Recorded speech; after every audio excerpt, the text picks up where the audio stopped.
భారత్ పాకిస్తాన్ మధ్య యుద్ధానికి సంబంధించి ఒక కన్ఫ్యూషన్ స్టేట్ కొనసాగుతోంది. యుద్ధం ఆగిందా, కొనసాగుతుందా, ఉద్రిక్తతలు తగ్గుముఖం పడుతున్నాయనే ఒక కన్ఫ్యూషన్ స్టేట్ లో ఉన్నప్పుడు అటు బలూచిస్తాన్ మాత్రం ఫుల్ క్లారిటీతో ఉంది. బలూచిస్తాన్ అంటుంది పాకిస్తాన్ ఉగ్రవాద దేశంగా ప్రకటించండి అని. బలూచిస్తాన్ అంటుంది భారతదేశానికి మేము కావాల్సినంత సపోర్ట్ ఇస్తాము, పాకిస్తాన్ని కొట్టండి దెబ్బ అని అంటుంది. ఇప్పటికే అమెరికా జోక్యంతో ఉద్రిక్త పరిస్థితులు తగ్గుతున్నట్టుగా కనిపిస్తున్నా అటు పాకిస్తాన్ డ్రోన్లు ఇంకా వస్తూ ఉన్నాయి అనే విషయం మనకి అర్థమవుతూ ఉంది. ఇంకా ఉద్రిక్త పరిస్థితులు కొనసాగుతున్నాయా, ఈ మిలిటరీ యాక్షన్ ఆగిందా లేదా అన్న విషయంపై ఒక సందిగ్ధత కొనసాగుతూ ఉంటే, ఇదే అదనుగా బలూచిస్తాన్ లిబరేషన్ ఆర్మీ మాత్రం పాకిస్తాన్ని ఉగ్రవాద దేశంగా ప్రకటించింది.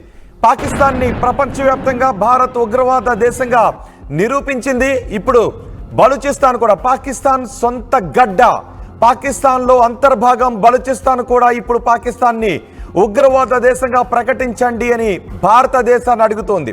అవసరమైతే భారతదేశానికి కావలసిన సపోర్ట్ని మేము ఇస్తాము, ఉగ్రవాదులకు పాకిస్తాన్ సైన్యానికి పెద్ద తేడా లేదు, ఆ సైన్యాన్ని ఓడించడానికి కావలసిన సహకారాన్ని మేము కూడా మీకు అందిస్తాము, మీరు మాకు సహాయం చేయండి అని బలూచిస్తాన్ లిబరేషన్ ఆర్మీ అంటూ ఉంది.